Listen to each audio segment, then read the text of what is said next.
आदरणीय अध्यक्ष जी, इस सत्र के प्रारंभ में ही मैं जब मीडिया के साथियों से बात कर रहा था तब मैंने सभी माननीय सांसदों को अपील करते हुए एक बात का उल्लेख किया था। मैंने कहा था कि ये सत्र भारत के विजयोत्सव का सत्र है।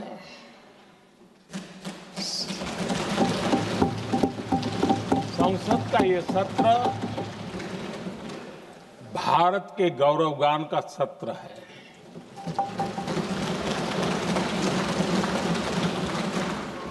आदरणीय अध्यक्ष जी, जब मैं विजयोत्सव की बात कर रहा हूं तब मैं कहना चाहूंगा कि ये विजयोत्सव आतंकी हेडक्वार्टर्स को मिट्टी में मिलाने का है।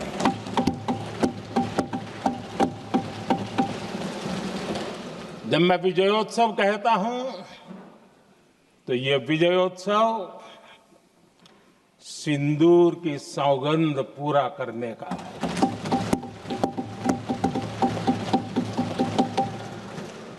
मैं जब ये विजयोत्सव कहता हूं तो ये भारत की सेना के शौर्य और सामर्थ्य का विजय गाथा कह रहा है। जब मैं विजयोत्सव कह रहा हूं तो 140 करोड़ भारतीयों की एकता, इच्छा शक्ति, उसके एक अप्रतिम जीत का विजयोत्सव की बात करता हूं। आदरणीय अध्यक्ष जी, मैं इसी विजय भाव से इस सदन में भारत का पक्ष रखने के लिए खड़ा हुआ।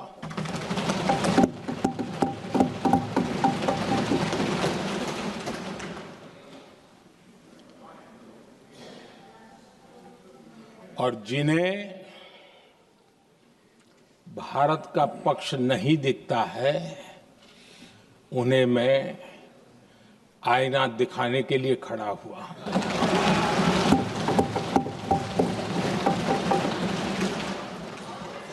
आदरणीय अध्यक्ष जी, मैं 140 करोड़ देशवासियों की भावनाओं में अपना स्वर मिलाने के लिए उपस्थित हुआ हूं।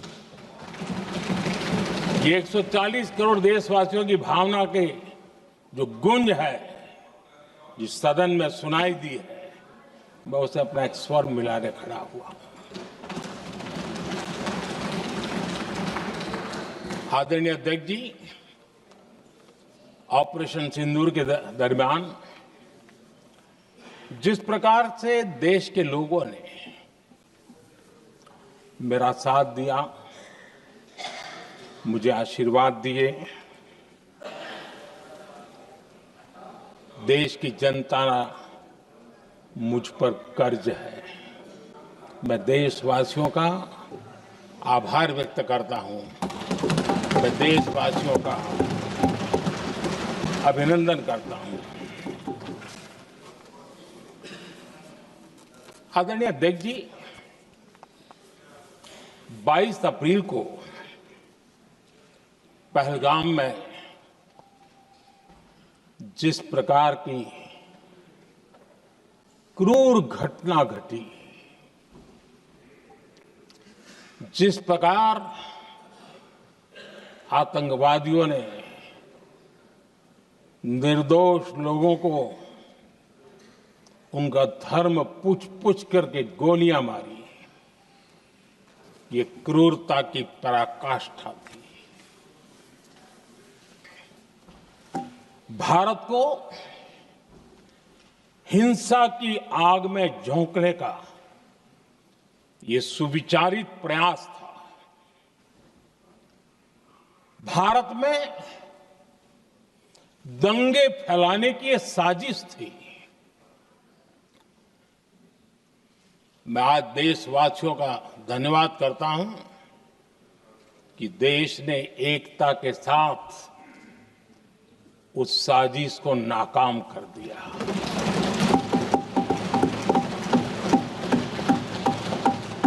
आदरणीय अध्यक्ष जी, 22 अप्रैल के बाद मैंने एक सार्वजनिक रूप से और विश्व को समझ में आए इसलिए कुछ अंग्रेजी में भी वाक्यों का प्रयोग किया था और मैंने कहा था कि हमारा संकल्प है, हम आतंकियों को मिट्टी में मिला देंगे।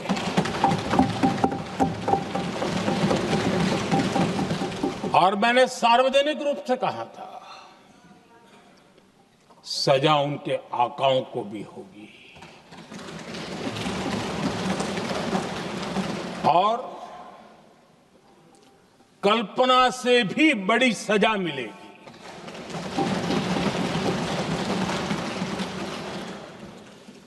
22 अप्रैल को मैं विदेश था, मैं तुरंत लौट के आया और आने के तुरंत बाद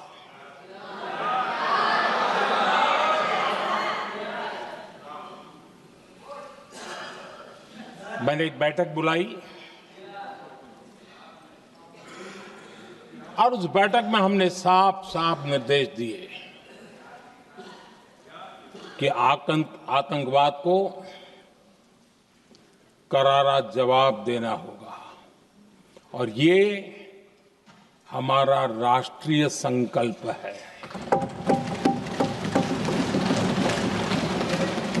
आदरणीय अध्यक्ष जी, हमें हमारे सैन्य बलों की क्षमता पर पूरा विश्वास है, पूरा भरोसा है उनकी क्षमता पर, उनके सामर्थ्य पर, उनके साहस पर। सेना को कार्रवाई की खुली छूट दे दी गई और यह भी कहा गया कि सेना तय करें कब, कहां, कैसे, किस प्रकार से। ये सारी बातें उस मीटिंग में साफ साफ कह दी गई और कुछ बातें उसमें से मीडिया में शायद रिपोर्ट भी हुई है।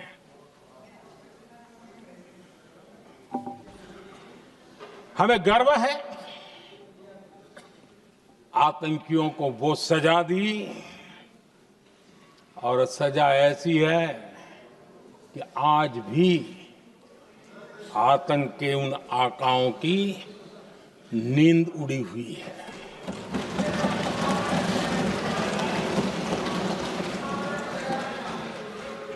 आदरणीय अध्यक्ष जी, मैं हमारी सेना की सफलता के उससे जुड़े भारत के उस पक्ष को सदन के माध्यम से देशवासियों के सामने रखना चाहता हूं।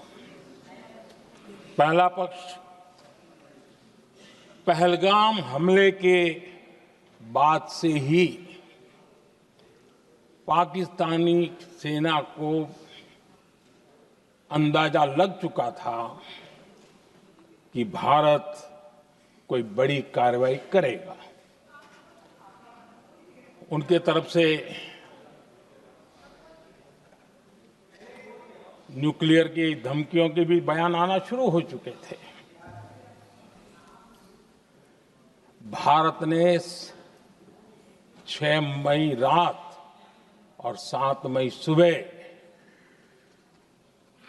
जैसा तय किया था वैसी कार्रवाई की और पाकिस्तान कुछ नहीं कर पाया। 22 मिनट में 22 अप्रैल का बदला निर्धारित लक्ष्य के साथ हमारी सेना ने ले लिया। दूसरा पक्ष, आदरणीय अध्यक्ष जी, पाकिस्तान के साथ हमारी लड़ाई तो कई बार हुई है, लेकिन ये पहली ऐसी भारत की रणनीति बनी कि जिसमें पहले जहां कभी नहीं गए थे वहां हम पहुंचे। पाकिस्तान के कोने कोने में आतंकी अड्डों को धुआं धुआं कर दिया गया।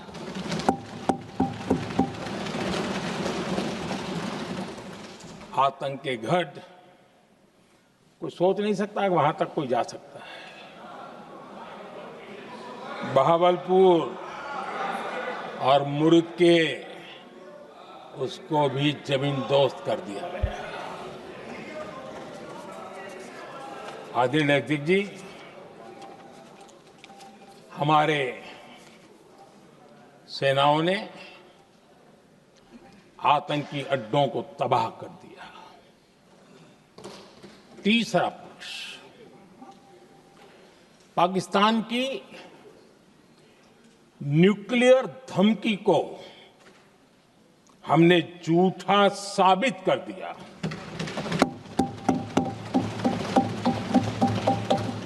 भारत ने सिद्ध कर दिया कि न्यूक्लियर ब्लैकमेलिंग अब नहीं चलेगा और न ही ये न्यूक्लियर ब्लैकमेलिंग के सामने भारत झुकेगा। आदरणीय अध्यक्ष जी, चौथा पक्ष, भारत ने दिखाई अपनी तकनीकी क्षमता। पाकिस्तान के सीने पर सटीक प्रहार किया। पाकिस्तान के एयरबेस एसेट्स को भारी नुकसान हुआ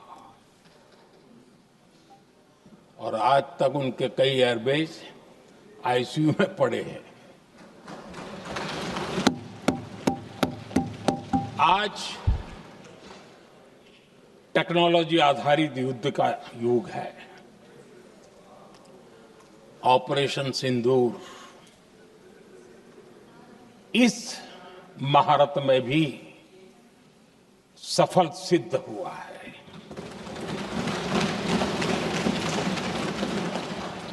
अगर पिछले 10 साल में जो हमने तैयारियां की हैं वो न की होती तो इस तकनीक के युग में हमारा कितना नुकसान हो सकता था, इसका हम अंदाज लगा सकते हैं। पांचवा पक्ष,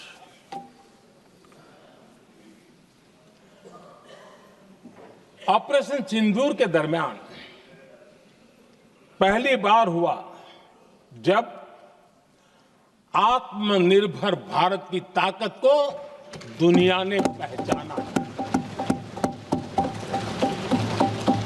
made in India drone, made in India missile ने पाकिस्तान के हथियारों की पोल खोल करके रख दी।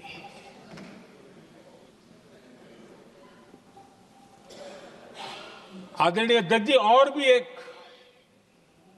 महत्वपूर्ण काम जो हुआ है, वैसे जब राजीव गांधी जी थे उस समय उनके जो डिफेंस का काम देखने वाले एमओएस थे,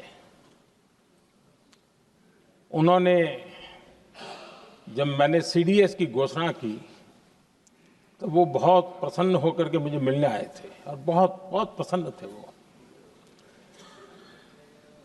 इस समय ऑपरेशन में नेवी, आर्मी, एयरफोर्स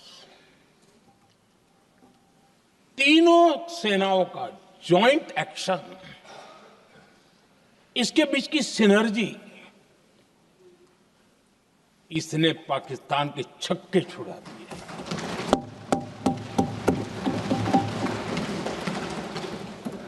आदरणीय अध्यक्ष जी, आतंक की घटनाएं पहले भी देश में होती थी, लेकिन पहले आतंकवादियों के मास्टरमाइंड निश्चिंत होते थे और वो आगे की तैयारी में लगे रहते थे। उनको पता था कुछ नहीं होगा। लेकिन अब स्थिति बदल गई है। अब हमले के बाद मास्टरमाइंड को नींद नहीं आती। उनको पता है कि भारत आएगा और मार के जाएगा।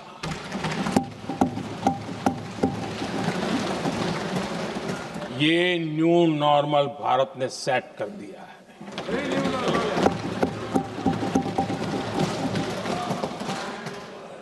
आदरणीय अध्यक्ष जी, दुनिया ने देख लिया कि हमारी कार्यवाही का दायरा कितना बड़ा, स्केल कितना बड़ा। सिंदूर से लेकर के सिंधु तक पाकिस्तान पर कार्रवाई की है। ऑपरेशन सिंदूर ने तय कर दिया कि भारत में आतंकी हमले की, उसके आकाओं को और पाकिस्तान को भारी कीमत चुकानी पड़ेगी। अब ऐसे ही नहीं जा सकते। आदरणीय अध्यक्ष जी, ऑपरेशन सिंदूर से स्पष्ट होता है कि भारत ने 3 सूत्र तय किए हैं।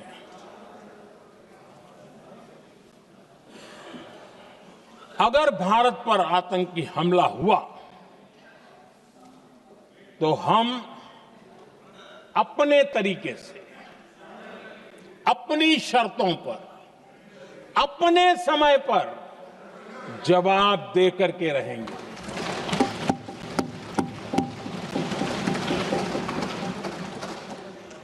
दूसरा, कोई भी न्यूक्लियर ब्लैकमेल अब नहीं चलेगा।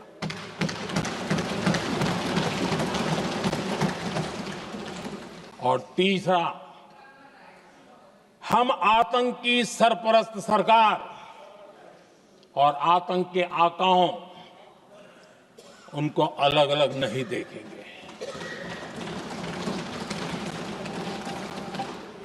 आदरणीय अध्यक्ष जी,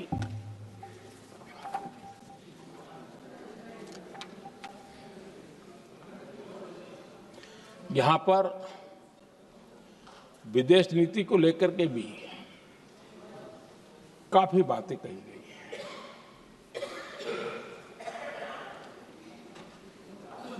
दुनिया के समर्थन को लेकर के भी काफी बातें कही गई हैं। मैं आज सदन में कुछ बातें पूरी स्पष्टता से कह रहा हूं। दुनिया में किसी भी देश ने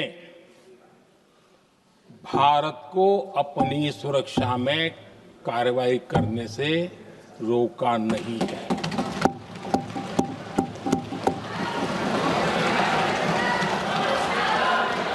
संयुक्त राष्ट्र 193 कंट्रीज,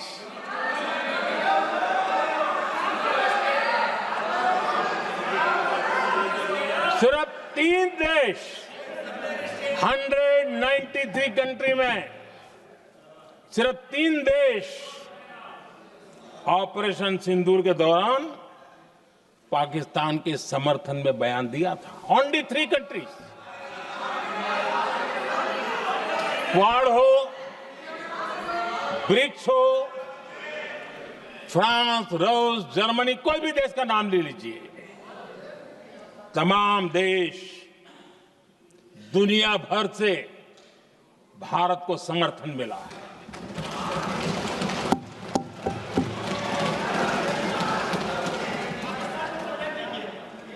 आदरणीय अध्यक्ष जी, दुनिया का समर्थन तो मिला, दुनिया के देशों का समर्थन मिला, माननीय, लेकिन ये दुर्भाग्य है कि मेरे देश के वीरों के पराक्रम को कांग्रेस का समर्थन नहीं।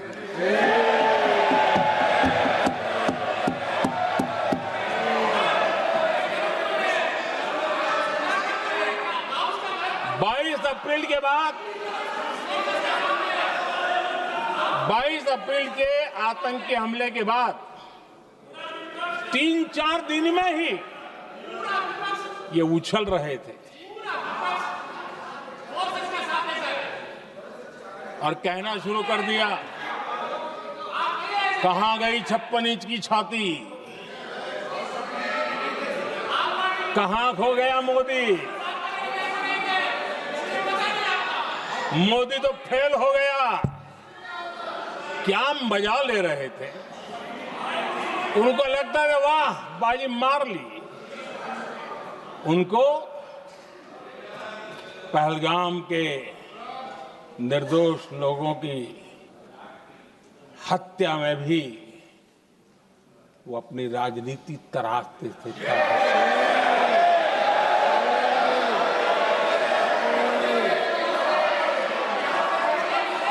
अपनी स्वार्थी राजनीति के लिए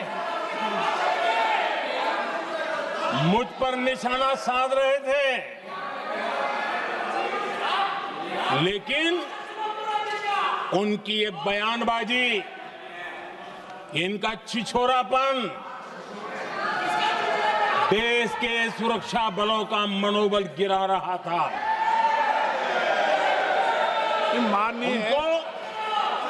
माननीय प्रतिपक्ष के नेता, एक मिनट, प्रतिपक्ष के नेता आपकी बात अपने ध्यान से सुनिए। आप बेटे कांग्रेस कर रहे हैं और कुछ नेताओं को पीछे से, ये उचित नहीं है आपके लिए। न भारत के सामर्थ्य पर भरोसा है और न ही भारत की सेनाओं पर,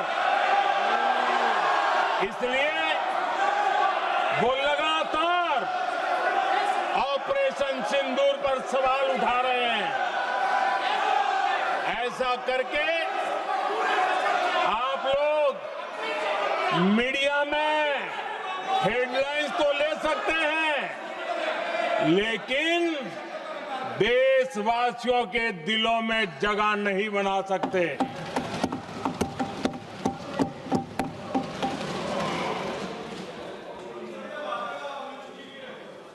आदरणीय सभापति जी, आदरणीय अध्यक्ष जी, 10 मई को भारत ने ऑपरेशन सिंदूर के तहत हो रहे एक्शन को रोकने की घोषणा की। इसको लेकर यहां भांति भांति की बातें कही गई। ये वही प्रोपेगेंडा है जो सीमा पार से फैलाया गया है।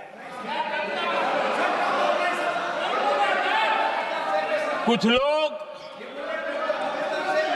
सेना द्वारा दिए गए तथ्यों की जगह पाकिस्तान के झूठ प्रचार को आगे बढ़ाने में जुटे हुए हैं।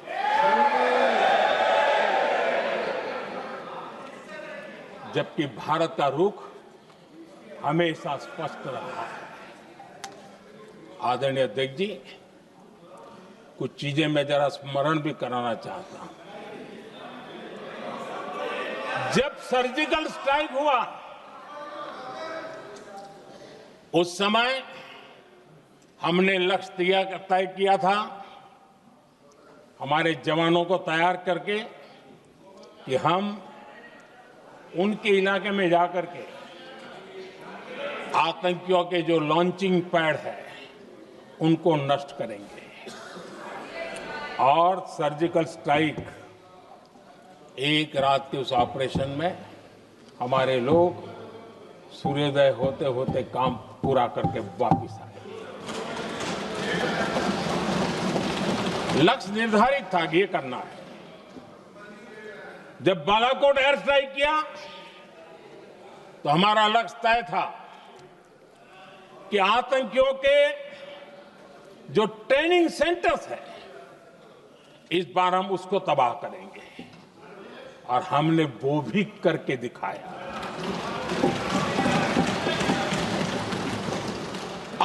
ऑपरेशन सिंदूर के समय हमारा लक्ष्य तय था और हमारा लक्ष्य था कि आतंक के जो एपी सेंटर है और पहलगाम के आतंकियों को जहां से पुरजोश योजना बनी, ट्रेनिंग मिली, व्यवस्था मिली, उस पर हमला करेंगे। हमने उनके नाभि पर हमला कर दिया।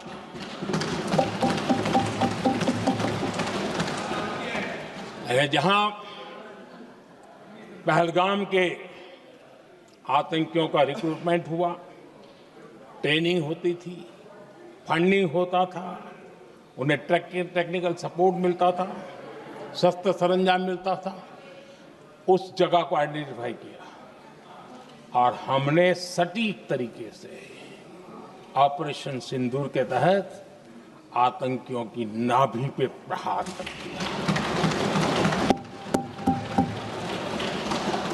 और आदरणीय अध्यक्ष जी, इस बार भी हमारी सेना ने 100% लक्ष्यों को हासिल करके देश के सामर्थ्य का परिचय दिया।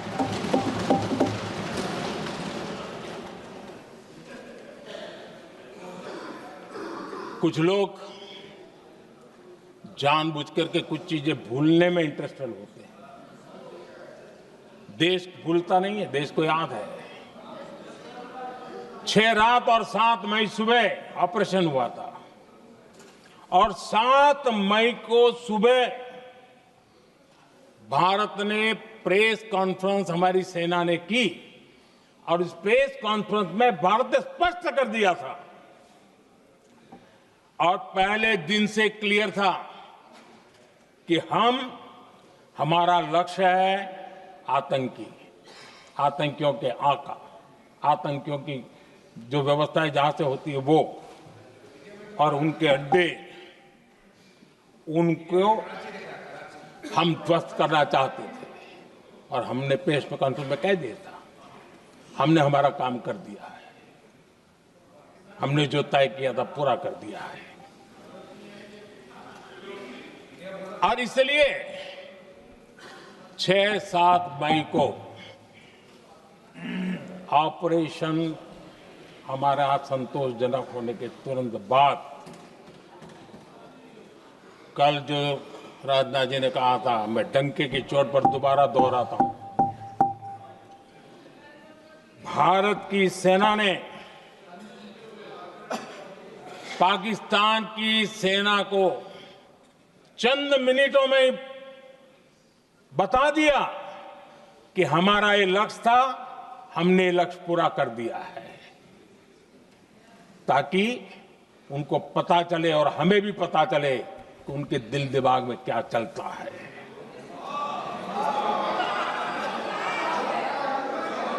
हमने अपना लक्ष्य 100% हासिल कर लिया था और पाकिस्तान में समझदारी होती तो आतंकियों के साथ खुलेआम खड़े रहने की गलती न करता। उसने निर्लज्ज होकर के आतंकवादियों के साथ खड़े रहने का फैसला किया। हम पूरी तरह तैयार थे, हम भी मौके की तलाश में थे, लेकिन हमने दुनिया को बताया था कि हमारा लक्ष्य आतंकवाद है, आतंकवादी आका है, आतंकवादी ठिकाने हैं, वो हमने पूरा कर दिया। लेकिन जब पाकिस्तान ने आतंकियों की मदद में आने का फैसला किया और मैदान में उतरने की हरकत की, तो भारत की सेना ने सालों तक याद रह जाए ऐसा करारा जवाब दे करके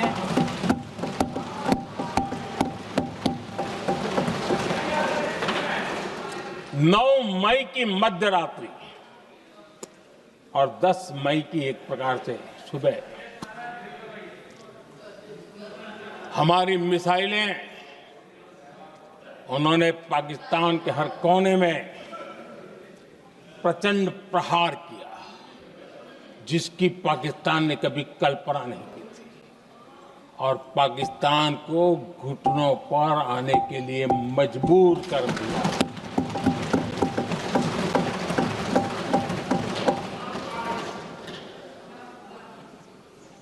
और आपने टीवी में भी देखा है, वहां से क्या बयान आते थे। पाकिस्तान के लोग, अरे मैं तो स्विमिंग पूल में नहा रहा था, कोई कह रहा था मैं तो दफ्तर जाने की तैयारी कर रहा था। हम कुछ सोचे पहले तो भारत ने तो हमला कर दिया। ये पाकिस्तान के लोगों के बयान है और देश ने देखे हैं। स्विमिंग पूल में नहा रहा था।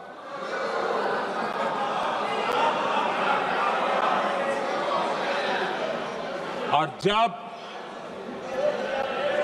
इतना कड़ा प्रहार हुआ, पाकिस्तान ने कभी सोचा तक नहीं था, तब जाकर के पाकिस्तान ने फोन करके डीजीएमओ के सामने फोन करके गुहार लगाई, बस करो, बहुत मारा, अब ज्यादा मार झेलने की ताकत नहीं है, प्लीज हमला रोक दो। ये पाकिस्तान के डीजीएमओ का फोन था। और भारत ने तो पहले दिन ही कह दिया था, 7 तारीख सुबह की प्रेस देख लीजिए, कि हमने हमारा लक्ष्य पूरा कर दिया है, अगर आप कुछ करोगे तो महंगा पड़ेगा। और आप फिर ऐसे कैसे चलता है? प्लीज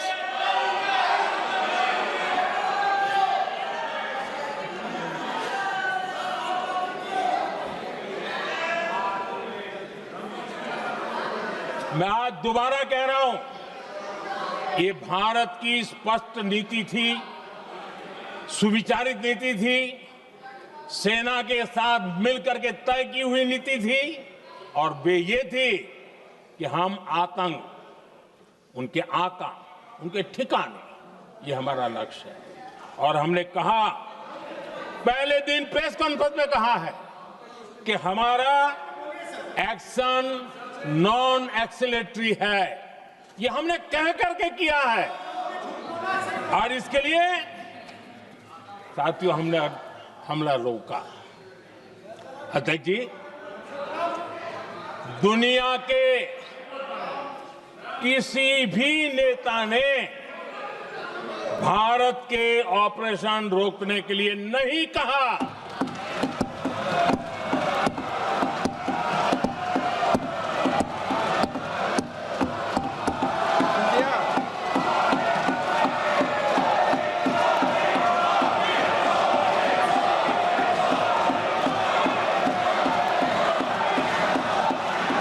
उसी दौरान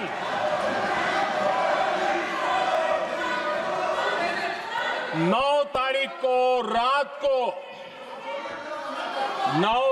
को रात को अमेरिका के उपराष्ट्रपति जी ने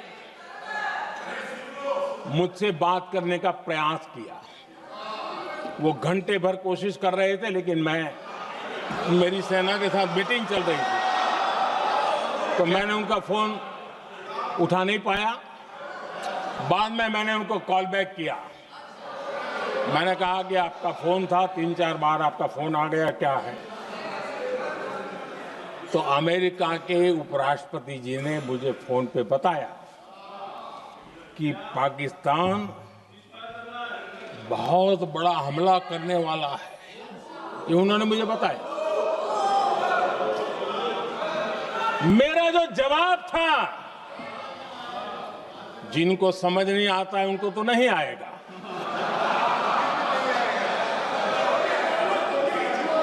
मेरा जवाब था, अगर पाकिस्तान का ये इरादा है तो उसे बहुत महंगा पड़ेगा। ये मैंने अमेरिका के उपराष्ट्रपति को कहा।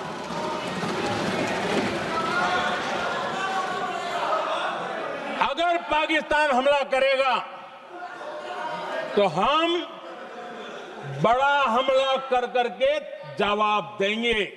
ये मेरा जवाब था। और आगे मेरा एक वाक्य था, मैंने कहा था हम गोली का जवाब गोले से देंगे। ये 9 तारीख रात की बात है और 9 रात में और 10 सुबह हमने पाकिस्तान को सैन्य शक्ति को तहस नहस कर दिया था। और यही हमारा जवाब था, यही हमारा जज्बा था। और आज पाकिस्तान भी भली भांति जान गया है कि भारत का हर जवाब पहले से ज्यादा तगड़ा होता है।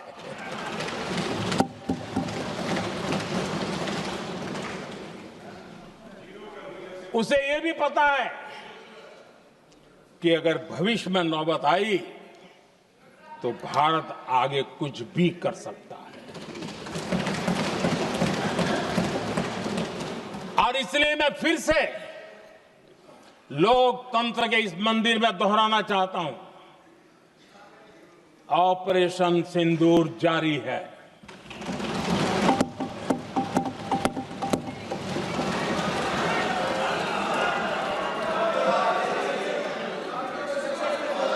पाकिस्तान ने दुस्साहस की अगर कल्पना की तो उसे करारा जवाब दिया जाएगा।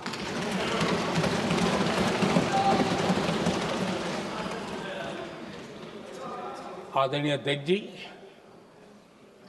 आज का भारत आत्मविश्वास से भरा हुआ है। आज का भारत आत्मनिर्भरता के मंत्र को लेकर के पूरी शक्ति के साथ तेज गति से आगे बढ़ रहा है। देश देख रहा है भारत आत्मनिर्भर बनता जा रहा है।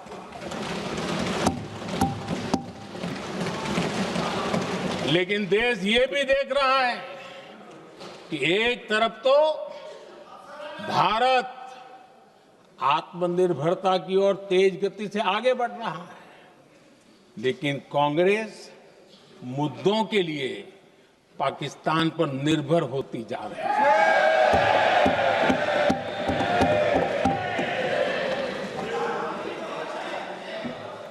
मैं आज पूरा दिन देख रहा था, जो 16 घंटे से जो चर्चा चल रही है, दुर्भाग्य से। प्लीज बैठिए, सब जवाब दे दिया आपका। आप सुनते नहीं, सबका जवाब दे दिया। प्लीज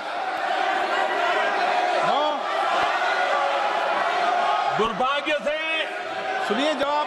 कांग्रेस को पाकिस्तान के मुद्दे इंपोर्ट करने पड़ रहे हैं।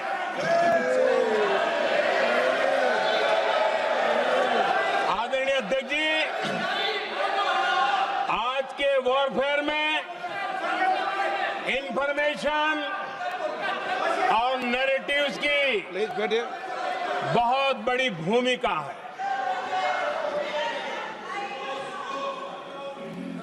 नैरेटिव घड़ करके, एआई का भी भरपूर उपयोग करके सेनाओं के मनोबल को कमजोर करने के खेल भी खेले जाते हैं। जनता के अंदर अविश्वास पैदा करने के भी भरपूर प्रयास होते हैं। दुर्भाग्य से कांग्रेस और उसके सहयोगी पाकिस्तान के ऐसे ही प्रपंच के प्रवक्ता बन चुके हैं।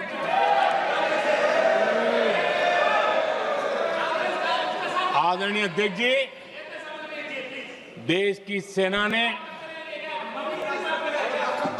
आदरणीय अध्यक्ष जी, ये तरीका है देश आपका? की सेना ने, बैठिए बैठिए। देश की सेना ने सर्जिकल स्ट्राइक की बैठिए।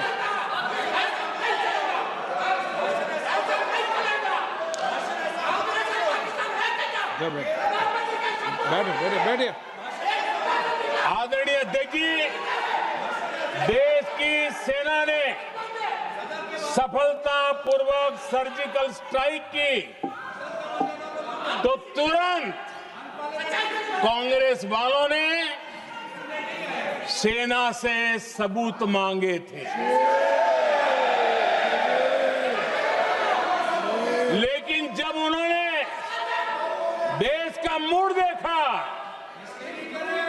देश का मिजाज देखा, तो सुर उनके बदलने लगे और बदल करके क्या कहने लगे। कांग्रेस के लोगों ने कहा, ये सर्जिकल स्ट्राइक क्या बड़ी बात है, ये तो हमने भी की थी। एक ने कहा 3 सर्जिकल स्ट्राइक की थी, दूसरे ने कहा 6 सर्जिकल स्ट्राइक की थी, तीसरे ने कहा 15 सर्जिकल स्ट्राइक की थी। जितना बड़ा नेता उतना बड़ा आंकड़ा चल रहा था।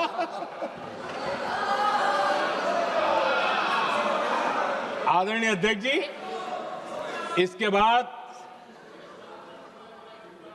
बालाकोट में सेना ने एयर स्ट्राइक की। अब एयर स्ट्राइक तो ऐसी थी कि वो कुछ कह नहीं सकते थे, इसलिए ये तो नहीं कहा कि भाई हमने भी की थी। उसमें तो उन्होंने समझदारी दिखाई, लेकिन फोटो मांगने लगे। एयर स्ट्राइक हुई तो फोटो दिखाओ, क्या कहां गिरा, क्या तोड़ा, कितना तोड़ा, कितने मरे, बस यही पूछते रहे। पाकिस्तान भी यही पूछता था, ये भी यही पूछते थे। इतना ही नहीं, आदरणीय अध्यक्ष जी, जब पायलट अभिनंदन पकड़े गए तो पाकिस्तान में तो खुशी का माहौल होना स्वाभाविक था कि उनके हाथ में भारतीय सेना का एक पायलट उनके हाथ लगा था। लेकिन यहां पर भी कुछ लोग थे जो कानों कानों में कह रहे थे, अब मोदी फंसा, अब अभिनंदन वहां आए, मोदी ला करके दिखा दे, अब देखते हैं मोदी क्या करता है। आज डंके की चोट पर अभिनंदन वापिस आए।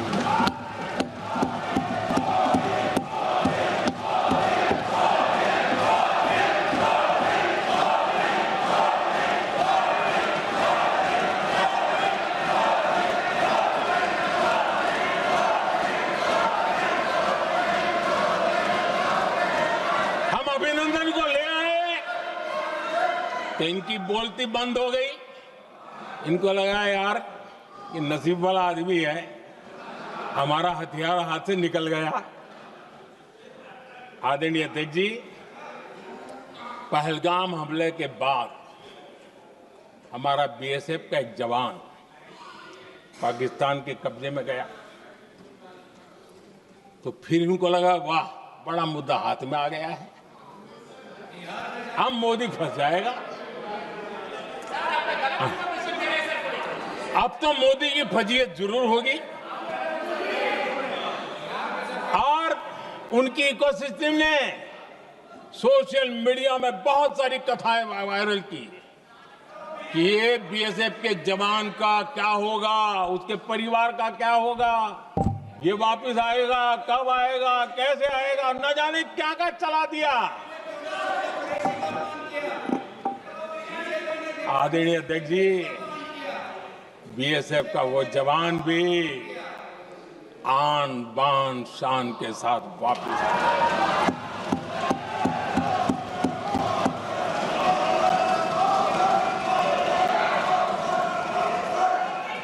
आतंकवादी रो रहे हैं, आतंकवादियों के आका रो रहे हैं और उनको रोते देखकर यहां भी कुछ लोग रो रहे हैं।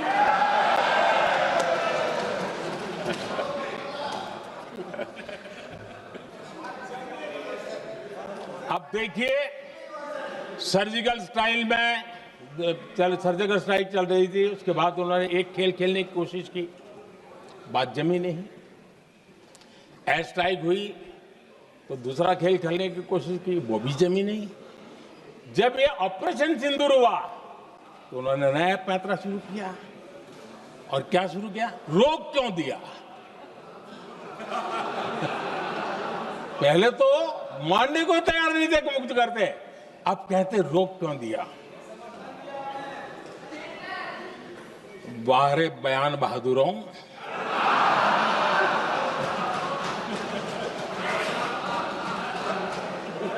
आपको विरोध का कोई न कोई बहाना चाहिए।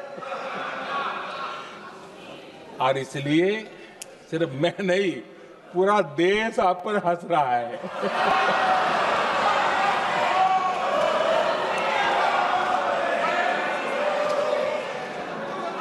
आदरणीय अध्यक्ष जी, सेना का विरोध, सेना के प्रति एक पता नहीं नेगेटिविटी, ये कांग्रेस का पुराना रवैया रहा है। देश ने अभी अभी करगिल विजय दिवस मनाया, लेकिन देश पूरी तरह जानता है कि उनके कार्यकाल में और आज तक करगिल के विजय को कांग्रेस ने अपनाया नहीं। न करगिल विजय दिवस मनाया है, न करगिल विजय का गौरव किया। इतिहास साक्षी है अध्यक्ष जी। जब डोकलाम में सैन्य हमारा शौर्य दिखा रहा था, तब कांग्रेस के नेता चुपके चुपके किससे ब्रीफिंग लेते थे, वो सारी दुनिया अब जान गई।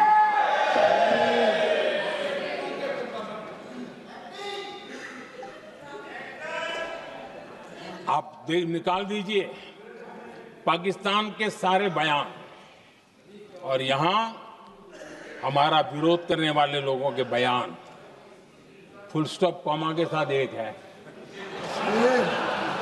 क्या कहेंगे इसको? और बुरा लगता है सच बोलते हैं तो। पाकिस्तान के साथ सुर में सुर मिला दिया जाता है।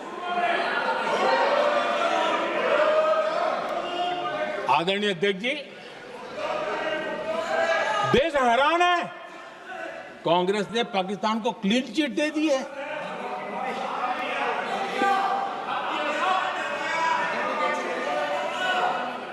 उनकी ये हिम्मत, और इनकी आदत जाती नहीं है, ये हिम्मत कि पहलगाम के आतंकी पाकिस्तानी थे, इसका सबूत दो।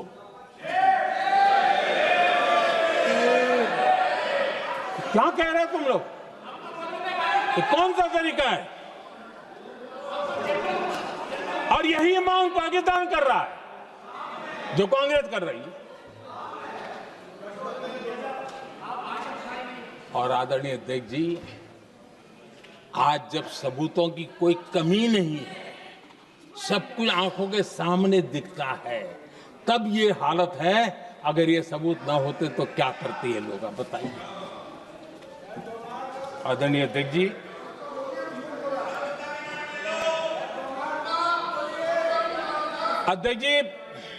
ऑपरेशन सिंदूर के एक पार्ट की तरफ तो चर्चा भी बहुत होती है, ध्यान भी जाता है, लेकिन देश के लिए कुछ गौरव की क्षणें होती हैं, ताकत की परिचय होता है, उसकी तरफ भी ध्यान जाना बहुत आकर्षित है। हमारे एयर डिफेंस सिस्टम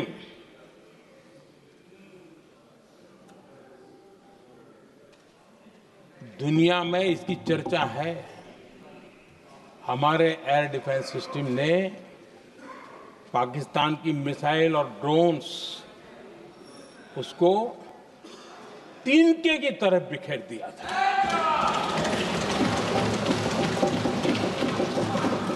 आदरणीय अध्यक्ष जी, मैं एक आंकड़ा आज बताना चाहता हूं, पूरा देश गर्व से भर जाएगा। कुछ लोगों का क्या होगा मैं नहीं जानता, पूरा देश गर्व से भर जाएगा। 9 मई को पाकिस्तान ने करीब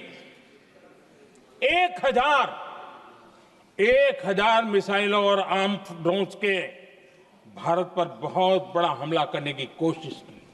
1000 ये मिसाइलें भारत के किसी भी हिस्से पर गिरती तो वहां भयंकर तबाही मचती, लेकिन 1000 मिसाइल्स और ड्रोन्स को भारत ने आसमान में ही चूर चूर कर दिया।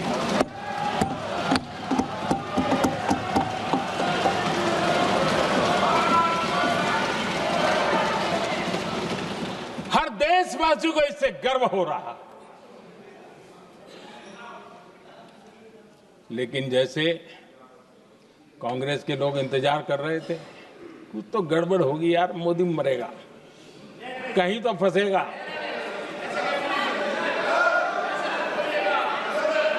पाकिस्तान ने आदमपुर एयरबेस पर हमले का झूठ फैलाया, उस झूठ को बेचने की भरपूर कोशिश की, पूरी ताकत दी लगा दी। मैं अगले ही दिन आदमपुर पहुंचा और खुद जाकर के उनके झूठ को मैंने बेनकाब कर दिया। तब जाकर के उनको अकल ठिकाने लगी कि अब ये झूठ चलने वाला नहीं है। आदरणीय अध्यक्ष जी, जो हमारे छोटे दलों के साथी हैं, जो राजनीति में नए हैं, उनको कभी शासन में रहने का अवसर नहीं मिला, उनसे कुछ बातें निकलती मैं समझ सकता हूं। लेकिन कांग्रेस पार्टी ने इस देश में लंबे समय तक राज किया है, उसको शासन की व्यवस्थाओं का पूरा पता है, उन चीजों से वो निकले हुए लोग हैं, उनके लिए शासन व्यवस्था क्या होती इसकी समझ पूरी है, अनुभव है उनके पास। उसके बाद भी विदेश मंत्रालय तुरंत जवाब दे, उसको स्वीकारना नहीं, विदेश मंत्री जवाब दे, इंटरव्यू दे, बार बार बोले, उसको स्वीकारना नहीं, गृह मंत्री बोले, रक्षा मंत्री बोले, किसी पर भरोसा नहीं। जिसने इतने सालों तक राज किया, उनको देश की व्यवस्थाओं पर अगर भरोसा नहीं है, तब शक उठता है कि क्या हालत हो गई है इनकी। आदरणीय अध्यक्ष जी, अब कांग्रेस का भरोसा पाकिस्तान के रिमोट कंट्रोल से बनता है और बदलता है।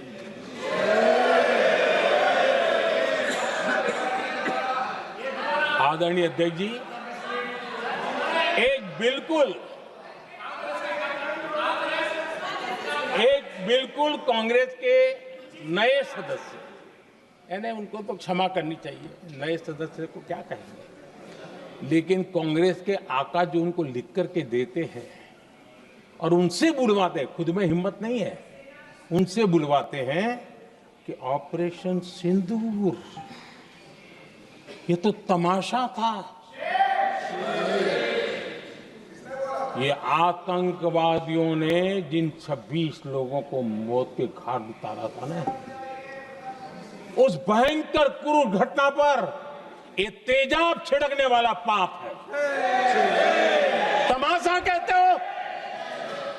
आपकी असहमति हो सकती है, और ये कांग्रेस के नेता बुलवाते हैं।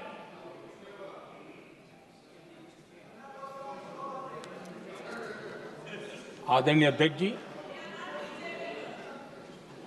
पहलगाम के हमलावरों को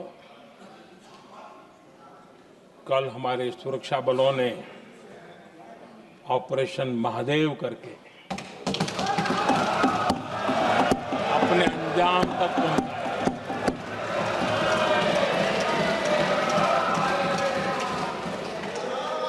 लेकिन मैं हैरान हूं कि यहां ठहाके लगा के पूछा गया कि आखिर ये कल ही क्यों हुआ।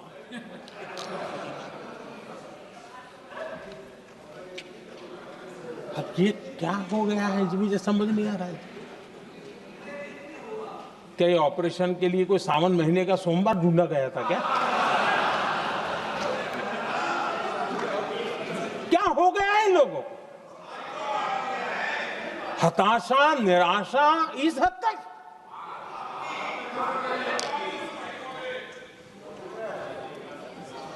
और देखिए मजा, पिछले कई सप्ताह से हाँ ऑपरेशन सिंदूर वगैरह तो ठीक है, पहलगाम के आतंकियों का क्या हुआ, पहलगाम के आतंकियों का अब हुआ तो कल क्यों हुआ?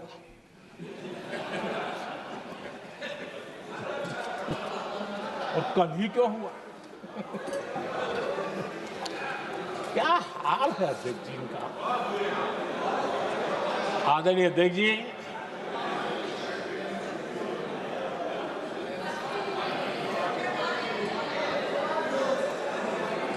आदरणीय अध्यक्ष जी, शास्त्रों में कहा गया है, हमारे शास्त्रों में कहा गया है, शस्त्रेण रक्षिते राष्ट्रे, शस्त्रेण रक्षिते राष्ट्रे शास्त्र चर्चा प्रवर्तते। अर्थात जब राष्ट्र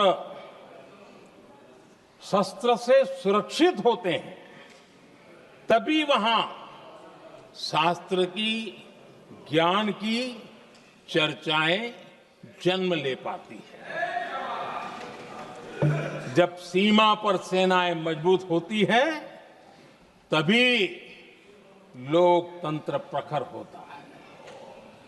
आदरणीय अध्यक्ष जी,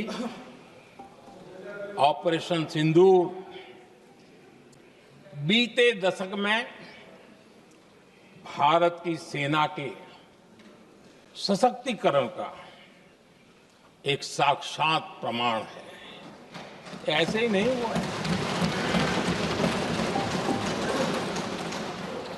कांग्रेस के शासन के दौरान सेनाओं को आत्मनिर्भर बनाने के संबंध में सोचा तक नहीं जाता था। आज भी आत्मनिर्भर शब्द की मजाक उड़ाई जाती है। वैसे वो महात्मा गांधी से आया हुआ है, लेकिन आज भी मजाक उड़ाई जाती है। हर रक्षा सौदे में कांग्रेस अपने मौके खोजती रहती थी।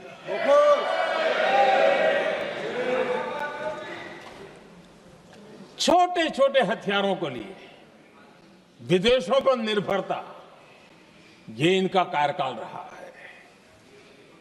Bullet proof jacket, night vision camera तक नहीं होते थे।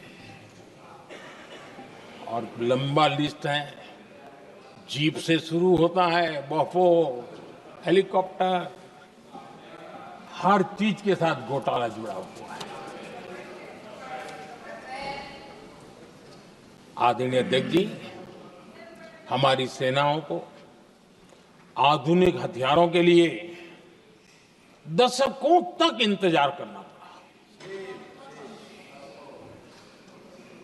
आजादी के पहले और इतिहास गवाह एक जमाना था जब डिफेंस मैन्युफैक्चरिंग में भारत का आवाज सुनाई देती थी। जिस समय तलवारों से लड़ा जाता था ना, तब भी तलवारें भारत की श्रेष्ठ मानी जाती थी। हम डिफेंस के इक्विपमेंट में आगे थे। लेकिन आजादी के बाद जो एक मजबूत डिफेंस इक्विपमेंट मैन्युफैक्चरिंग का हमारा दायरा था, जो हमारा पूरा इकोसिस्टम था, उसको सोच समझ करके तबाह कर दिया गया, उसको दुर्बल किया गया।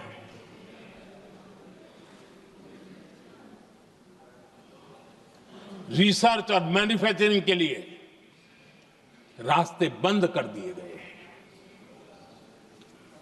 अगर इसी नीति पर हम चलते तो भारत इस 21वीं सदी में ऑपरेशन सिंदूर के संबंध में सोच भी नहीं सकता। यह हालत करके रखा हुआ था उन्होंने। भारत को सोचना पड़ता कि अगर कोई एक्शन लेना है तो शस्त्र कहां से मिलेंगे, साधन कहां से मिलेगा, बारूद कहां से मिलेगा, समय पर मिलेगा या नहीं मिलेगा, बीच बचाव में रुक तो नहीं जाएगा, ये टेंशन पालना पड़ता है।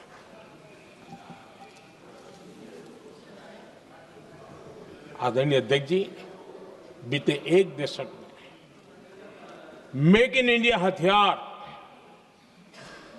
सेना को मिले, उन्होंने इस ऑपरेशन में बहुत निर्णायक भूमिका निभाई।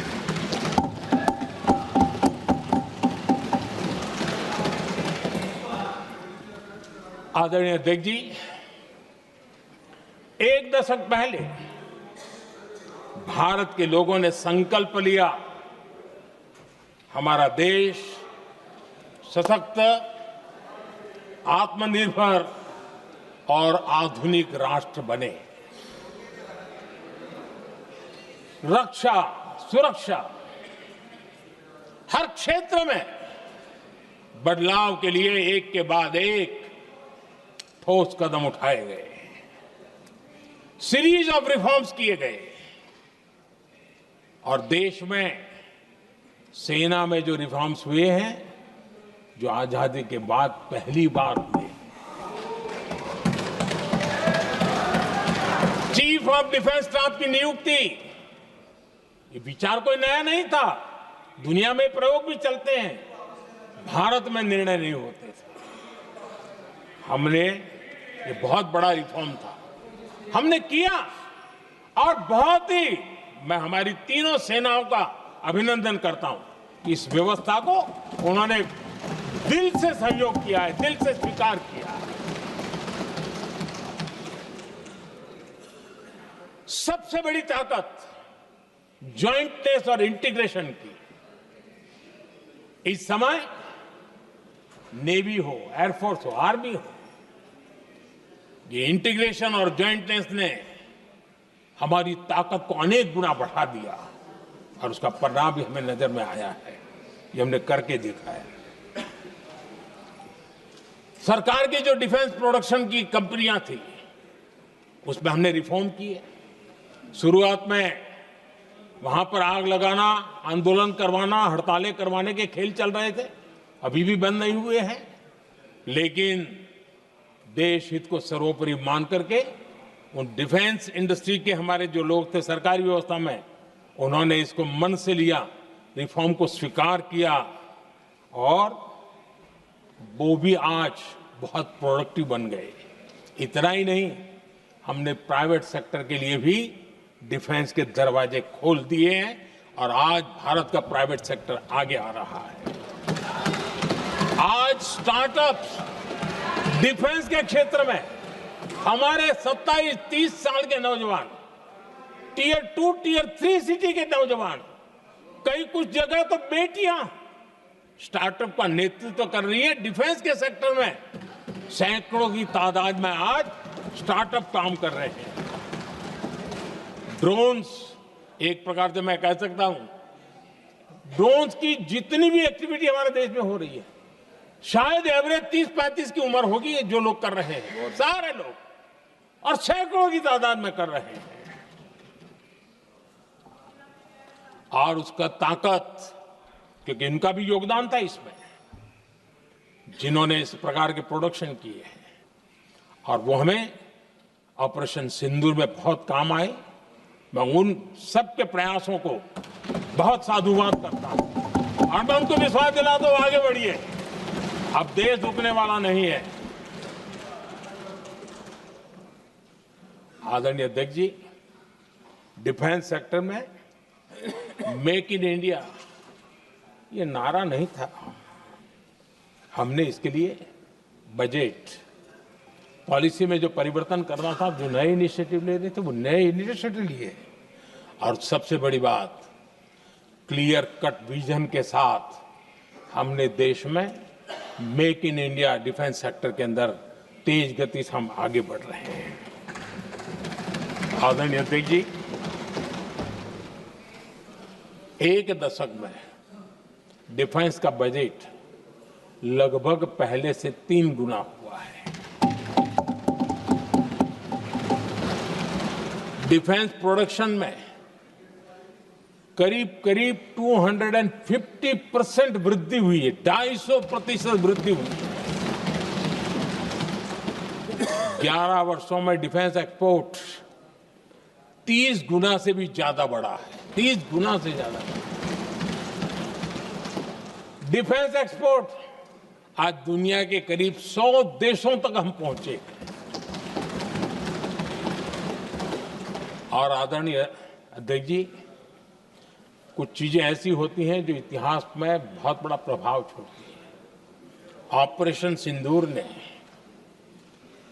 डिफेंस का जो मार्केट है उसमें भारत का झंडा गाड़ दिया है। भारत के हथियारों की डिमांड आज बढ़ती चली जा रही है, मांग बढ़ रही है। ये भारत में उद्योगों को भी बल देगी, एमएसएमई को बल देगी, हमारे नौजवानों को रोजगार देगी और हमारे नौजवान अपनी बनाई चीजों से दुनिया में अपनी ताकत का प्रदर्शन कर पाएंगे। ये आज दिख रहा है, मैं देख रहा हूं। डिफेंस के क्षेत्र में जो आत्मनिर्भर भारत की दिशा में हम जो कदम उठा रहे हैं, मैं हैरान हूं। कुछ लोगों को आज भी तकलीफ हो रही है, जैसे उनका खजाना लूट गया। ये कौन सी मानसिकता? आदरणीय अध्यक्ष जी, मैं स्पष्ट करना चाहता हूं, डिफेंस में भारत का आत्मनिर्भर होना ये आज की शस्त्रों की स्पर्धा में के काल में विश्व शांति के लिए भी जरूरी है।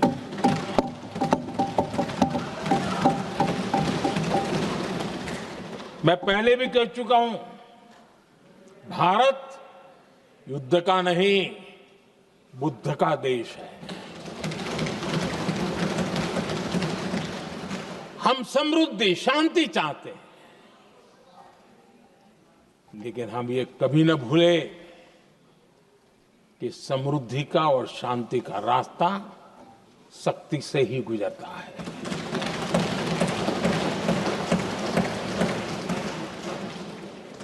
आदरणीय अध्यक्ष जी, हमारा भारत छत्रपति शिवाजी महाराज, महाराजा रणजीत सिंह, राजेंद्र चोला, महाराणा प्रताप, लसित बोरफुकन और महाराजा सुहेलदेव का देश है।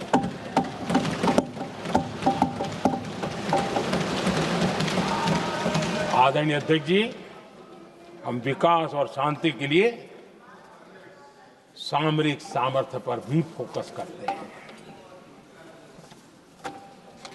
आदरणीय अध्यक्ष जी, कांग्रेस के पास नेशनल सिक्योरिटी का विजन पहले था और आज तो सवाल ही नहीं उठता है।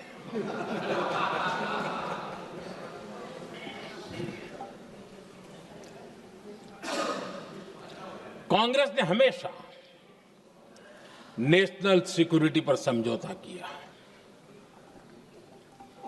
आज जो लोग पूछ रहे हैं पीओके को वापस क्यों नहीं लिया, वैसे ये सवाल मुझे ही पूछ सकते हैं और किसको पूछ सकते हैं।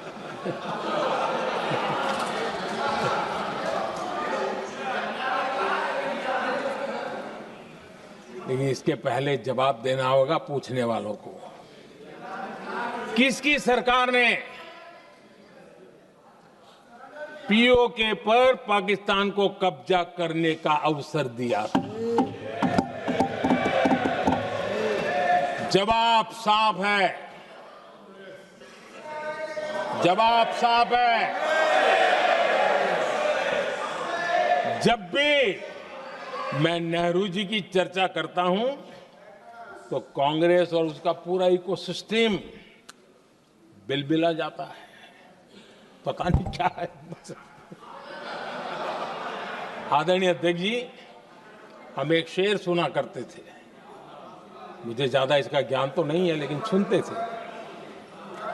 लम्हों ने खता की और सदियों ने सजा पाई। आजादी के बाद से ही जो फैसले लिए गए, उनकी सजा आज तक देश भुगत रहा है।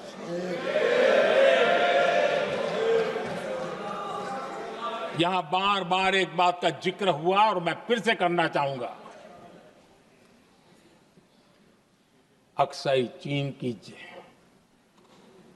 उस पूरे क्षेत्र को बंजर जमीन करार दिया गया, ये कह करके तो बंजर है। देश की 38,000 वर्ग किलोमीटर जमीन हमें खोनी पड़ी।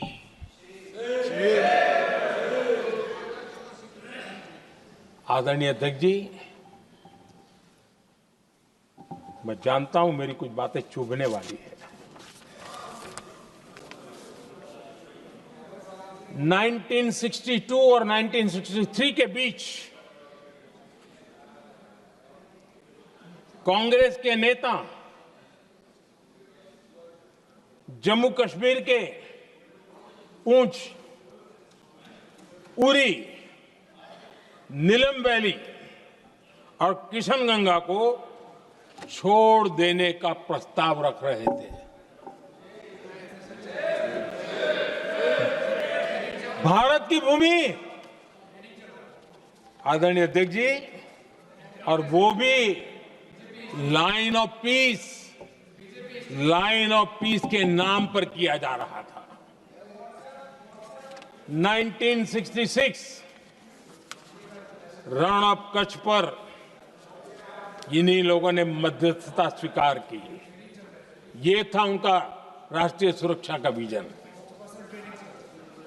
एक बार फिर उन्होंने भारत का करीब 800 वर्ग किलोमीटर क्षेत्र पाकिस्तान को सौंप दिया, जिसमें छड़बेट भी शामिल है, कि कहीं उसको छड़ाबेट भी कहते हैं। 1965 की जंग में हाजीपीर पास को हमारी सेना ने वापस जीत लिया था, लेकिन कांग्रेस ने उसे फिर लौटा दिया। 1971 पाकिस्तान के 93,000 फौजी हमारे पास बंदी थे। पाकिस्तान का हजारों वर्ग किलोमीटर एरिया हमारी सेना ने कब्जा किया था। हम बहुत कुछ कर सकते थे, विजय की स्थिति में थे। उस दौरान अगर थोड़ी सा विजन होता, थोड़ी सी समझ होती, तो पीओके वापस लेने का निर्णय हो सकता। वो मौका था, वो मौका भी छोड़ दिया गया।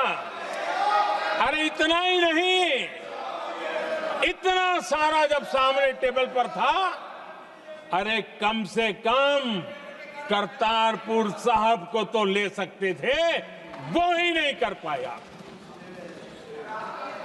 1974 श्रीलंका को कच्चथीवू द्वीप को गिफ्ट कर दिया गया। आज तक हमारे मछुआरे भाई बहनों को इससे परेशानी होती है, उनकी जान पर आफत आती है। क्या गुनाह था तमिलनाडु के मेरे फिशरमैन भाई बहनों का? आपने उनका हक छीन लिया और दूसरों को गिफ्ट कर दिया। कांग्रेस का दशकों से इरादा लेकर चल रही थी कि सियाचिन से सेना हटा दी जाए। आदरणीय अध्यक्ष जी, 2014 में देश ने इनको मौका नहीं दिया, वरना आज सियाचिन भी हमारे पास नहीं होता।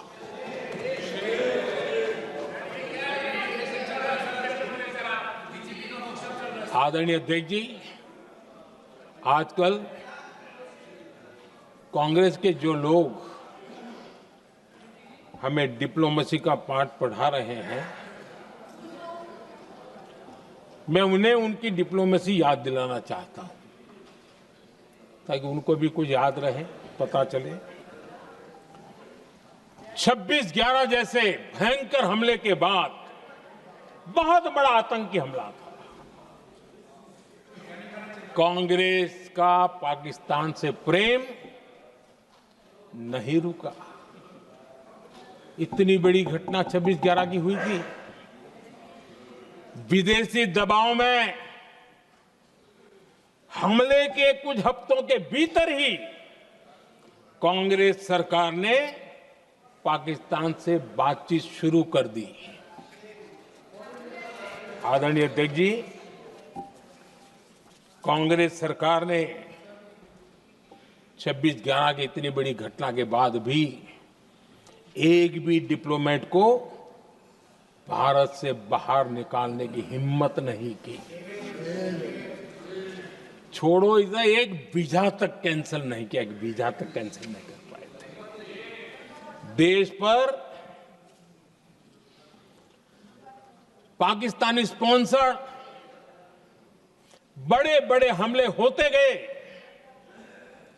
लेकिन यूपीए सरकार ने पाकिस्तान को मोस्ट फेवर्ड नेशन का दर्जा देकर रखा था। वो कभी वापस नहीं लिया था। एक तरफ देश मुंबई के हमले का ये न्याय मांग रहा था, दूसरी तरफ कांग्रेस पाकिस्तान के साथ व्यापार करने में लगी थी।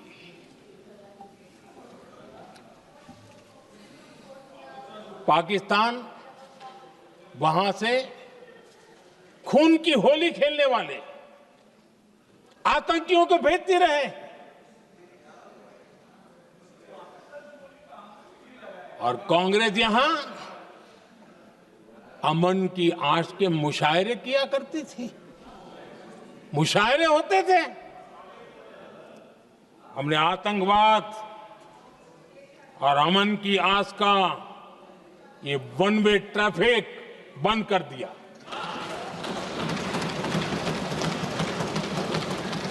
हमने पाकिस्तान का MFN का दर्जा रद्द किया, वीजा बंद किया। हमने अटारी वाघा बॉर्डर को बंद कर दिया। आदरणीय अध्यक्ष जी,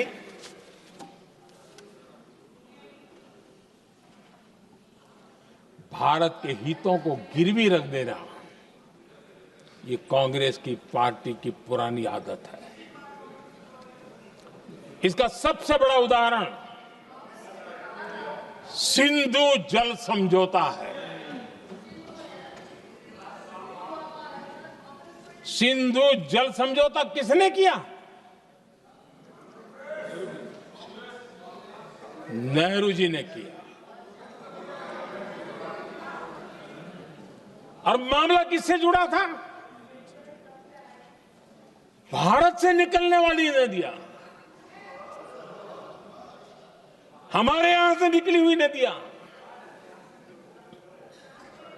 उसका वो पानी था। और वो नदियां हजारों साल से भारत की सांस्कृतिक विरासत रही है, भारत की चैतन्य शक्ति रही है। भारत को सुजलाम सुफलाम बनाने में उन नदियों का बहुत बड़ा योगदान रहा है। सिंधु नदी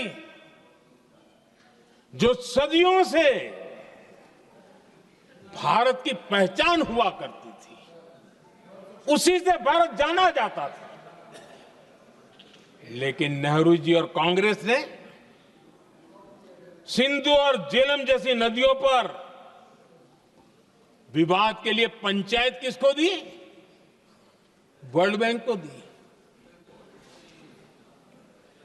वर्ल्ड बैंक फैसला करे क्या करना है। नदी हमारी, पानी हमारा।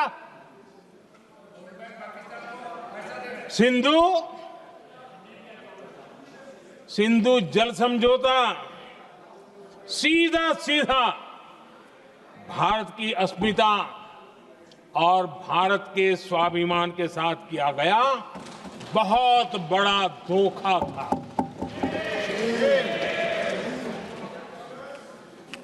आदरणीय अध्यक्ष जी, आज के देश के युवा ये बात सुनते होंगे तो उनको भी आश्चर्य होगा कि ऐसे लोग थे हमारे देश का काम करते थे। नेहरू जी ने इस ट्रीटी करी और क्या किया? ये जो पानी था, जो नदियां थी, जो भारत से निकल रही थी, उन्होंने 80% पानी पाकिस्तान को देने के लिए वो राजी हो गए। और इतना बड़ा हिंदुस्तान, उसको सिर्फ 20% पानी। कोई मुझे समझाए भाई ये कौन सी बुद्धिमानी थी? कौन सा देश हित था? कौन सी डिप्लोमेसी थी? क्या हालत करके बना के रखा था आप लोगों ने? इतनी बड़ी आबादी वाला हमारा देश, हमारे यहां से निकलती हुई ये नदियां, और सिर्फ 20% पानी,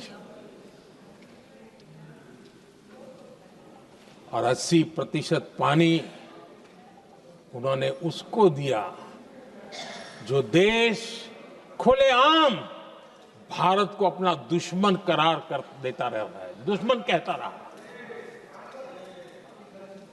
और ये पानी पर किसका हक था? हमारे देश के किसानों का, हमारे देश के नागरिकों का, हमारा पंजाब, हमारा जम्मू कश्मीर, देश के एक बहुत बड़े हिस्से को इन्होंने पानी के संकट में धकेल दिया इस एक कारण से। और राज्यों के भीतर भी पानी को लेकर के आपस में संघर्ष पैदा हुई है, प्रतिस्पर्धा पैदा हुई, और उनका जिस पर हक था उस पर पाकिस्तान मौज करता रहा। और ये दुनिया में अपनी डिप्लोमेसी के पाठ पढ़ाते रहते हैं। आदरणीय अध्यक्ष जी, अगर ये ट्रीटी न होती तो पश्चिमी नदियों पर कई बड़ी परियोजनाएं बनती।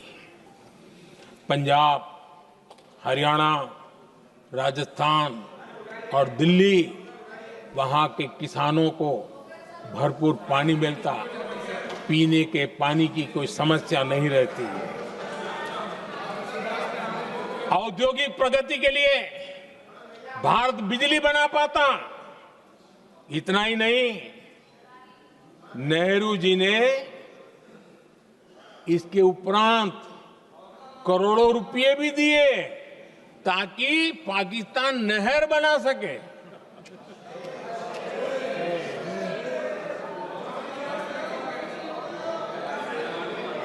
आदरणीय अध्यक्ष जी, इससे भी बड़ी बात, देश चौंक जाएगा। ये चीजें छिपाई गई है, दबा दी गई है। कहीं भी बांध बनता है तो उसमें एक मैकेनिज्म होता है उसकी सफाई का, डीसिल्टिंग का। उसमें जो मिट्टी भर जाती है, बाकी घास वगैरह आकर के भर जाता है तो उसकी कैपेसिटी कम होती है, तो उसकी सफाई के लिए यानी इनबिल्ट व्यवस्था होती है। नेहरू जी ने पाकिस्तान के कहने पर यह शर्त स्वीकार की है कि इन बांध में जो मिट्टी आएगी, कूड़ा कचरा आएगा और बांध भर जाएगा, इसकी सफाई नहीं कर सकते, डीसिल्टिंग नहीं कर सकते हैं। बांध हमारे यहां, पानी हमारा, लेकिन निर्णय पाकिस्तान का कि आप डीसिल्टिंग नहीं कर सकते। इतना ही नहीं, जब इस बार मैं डिटेल में गया तो एक बांध तो ऐसा है कि जहां ये डीसिल्टिंग के लिए जो गेट होता है ना, उसको वेल्डिंग कर दिया गया है ताकि कोई गलती से भी खोल करके वो मिट्टी को निकाल ना दे। पाकिस्तान ने नेहरू जी से लिखवा दिया था कि भारत बिना पाकिस्तान की मर्जी अपने बांधों में जमा होने वाली मिट्टी साफ नहीं करेगा, डिसिल्टिंग नहीं करेगा। ये समझौता देश के खिलाफ था और बाद में नेहरू जी को भी ये गलती माननी पड़ी। इस समझौते में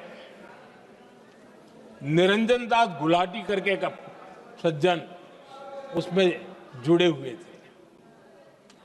उन्होंने एक किताब लिखी है। उस किताब में उन्होंने लिखा है कि फरवरी 1961 में नेहरू ने उनसे कहा था, गुलाटी, मुझे उम्मीद थी कि यह समझौता अन्य समस्याओं के समाधान का रास्ता खोलेगा, लेकिन हम वहीं हैं जहां पहले थे। ये नेहरू जी ने कहा। नेहरू जी केवल तत्कालिक प्रभाव देख पा रहे थे, इसलिए उन्होंने कहा कि हम वहीं के वहीं हैं, लेकिन सच्चाई ये कि इस एग्रीमेंट के कारण देश बहुत पिछड़ गया, देश बहुत पीछे चल गया और देश का बहुत नुकसान हुआ। हमारे किसानों को नुकसान हुआ, हमारी खेती को नुकसान हुआ। और नेहरू जी उस डिप्लोमेसी को जानते थे जिसमें किसान का कोई वजूद ही नहीं था। यह हाल करके रखा था उन्होंने। आदरणीय अध्यक्ष जी, पाकिस्तान आगे दशकों तक भारत के साथ युद्ध और छद्म युद्ध, प्रॉक्सी वॉर करता ही रहा, लेकिन कांग्रेस की सरकारों ने बाद में भी सिंधु जल समझौते की तरफ देखा तक नहीं, नेहरू जी की गलती को सुधारा तक नहीं। आदरणीय अध्यक्ष जी, लेकिन अब भारत ने पुरानी गलती को सुधारा है, ठोस निर्णय लिया है। भारत ने नेहरू जी द्वारा किए गई बहुत बड़ी ब्लंडर, सिंधु जल समझौते को देश हित में, किसानों के हित में एबेंस में रख दिया है। देश का अहित करने वाला ये समझौता अब इस रूप में आगे नहीं चल सकता। भारत ने तय कर दिया है, खून और पानी साथ साथ नहीं बह सकते।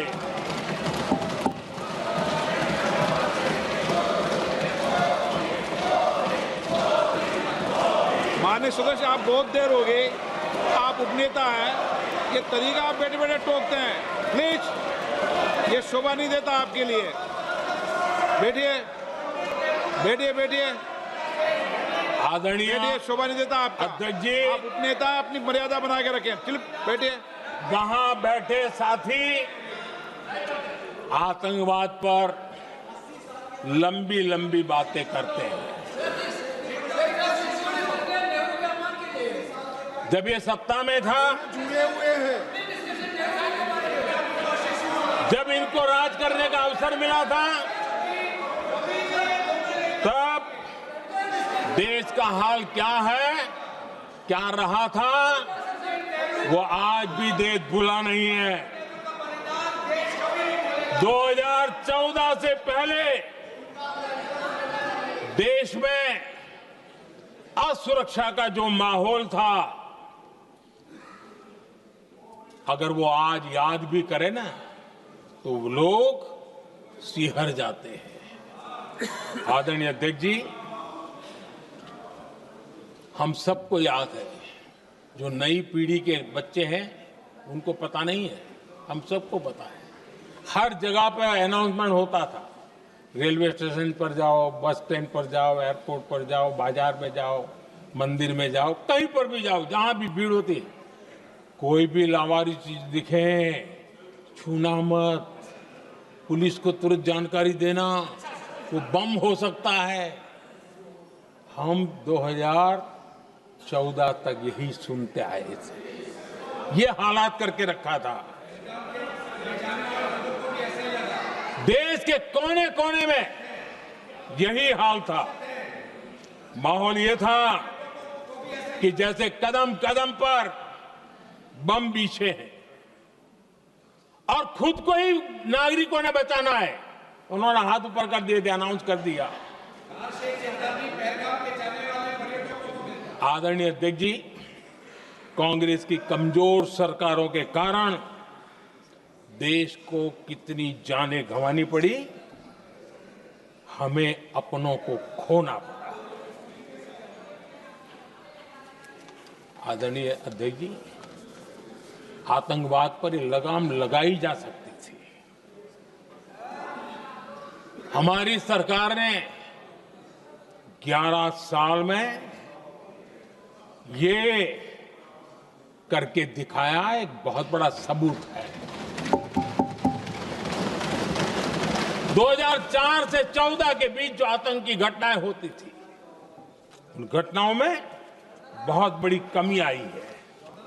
इसलिए देश भी जानना चाहता है,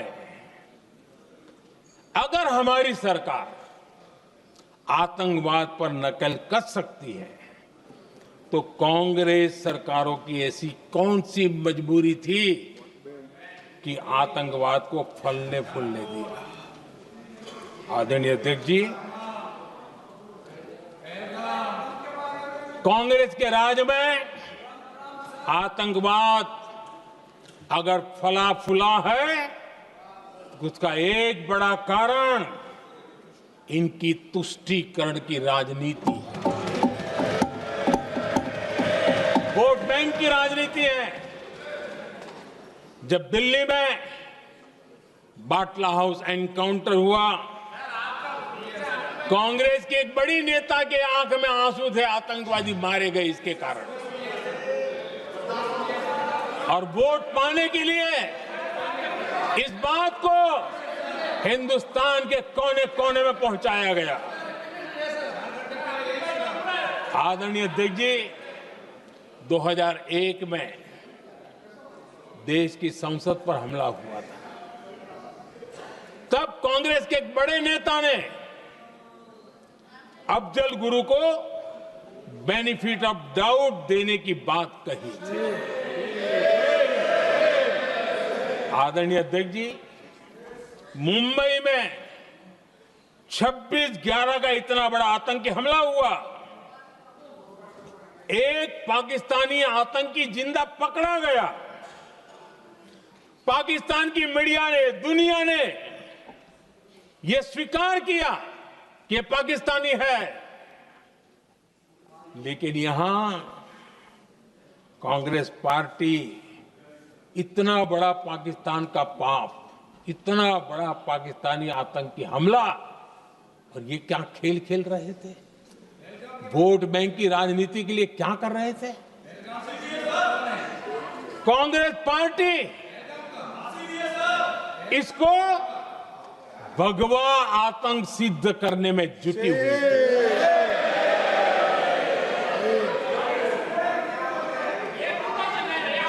कांग्रेस दुनिया को हिंदू आतंकवाद की छड़ी बेचने में लगी हुई थी।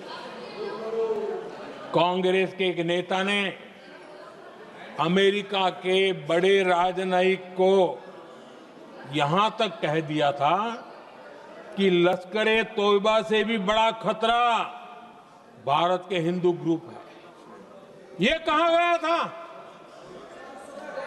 तुष्टीकरण के लिए कांग्रेस ने जम्मू कश्मीर में भारत का संविधान, बाबा साहब आम्बेडकर का संविधान, उसे जम्मू कश्मीर में पैर नहीं रखने दिए इन्होंने, घुसने नहीं दिया, उसे बाहर रखा। तुष्टीकरण और वोट बैंक की राजनीति के लिए कांग्रेस हमेशा देश की सुरक्षा को बलि चढ़ाती रही। आदरणीय अध्यक्ष जी, तुष्टीकरण के लिए ही कांग्रेस ने आतंकवाद से जुड़े कानूनों को कमजोर किया। गृहमंत्री जी ने आज विस्तार से सदन में कहा है, इसलिए मैं इसको रिपीट करना नहीं चाहता। आदरणीय अध्यक्ष जी, मैंने इस सत्र की शुरुआत में आग्रह किया था, मैंने कहा था कि दल हित में हमारे मत मिले न मिले, दल हित में हमारे मत मिले न मिले, देश हित में हमारे मन जरूर मिलने चाहिए। पहलगाम की विभीषिका ने हमें गहरे घाव दिए हैं, उसने देश को झकझोर दिया है। इसके जवाब में हमने ऑपरेशन सिंदूर किया तो सेनाओं के पराक्रम ने, हमारे आत्मनिर्भर अभियान ने देश में एक सिंदूर स्पिरिट पैदा किया है।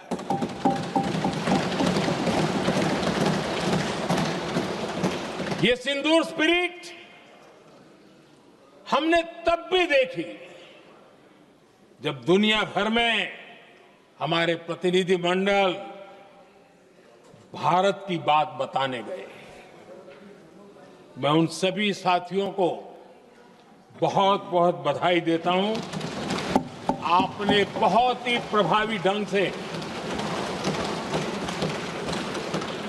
भारत की बात डंके की चोट पर दुनिया के सामने रखी। लेकिन मुझे दुख इस बात का है, हैरानी भी है, जो खुद को कांग्रेस के बड़े नेता समझते हैं, उनके पेट में दर्द हो रहा है कि भारत का पक्ष दुनिया के सामने क्यों रखा गया।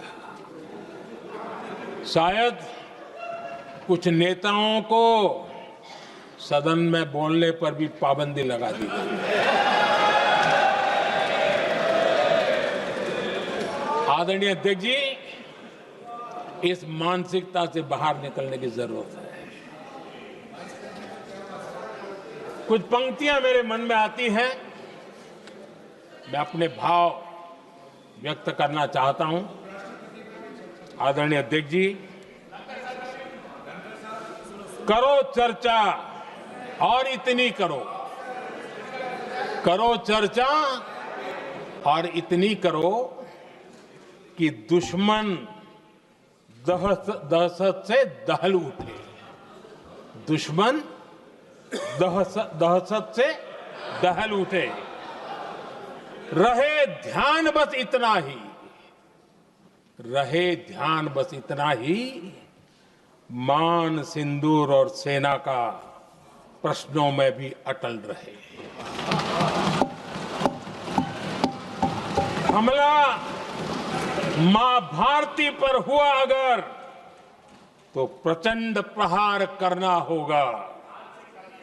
दुश्मन जहां भी बैठा हो, हमें भारत के लिए ही जीना होगा। मेरा कांग्रेस के साथियों से आग्रह है कि एक परिवार के दबाव में पाकिस्तान को क्लीन चिट देना बंद कर दें। जो देश की विजय की क्षण है, कांग्रेस उसे देश के उपहास का क्षण न बनाए। कांग्रेस अपनी गलती सुधारें। मैं आज सदन में फिर स्पष्ट करना चाहता हूं अब भारत आतंक की नर्सरी में ही आतंकियों को मिट्टी में मिलाएगा।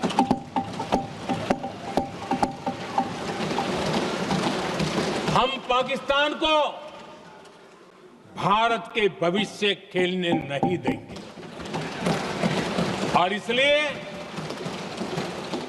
ऑपरेशन सिंदूर खत्म नहीं हुआ है, ऑपरेशन सिंदूर जारी है। और ये पाकिस्तान के लिए भी नोटिस है।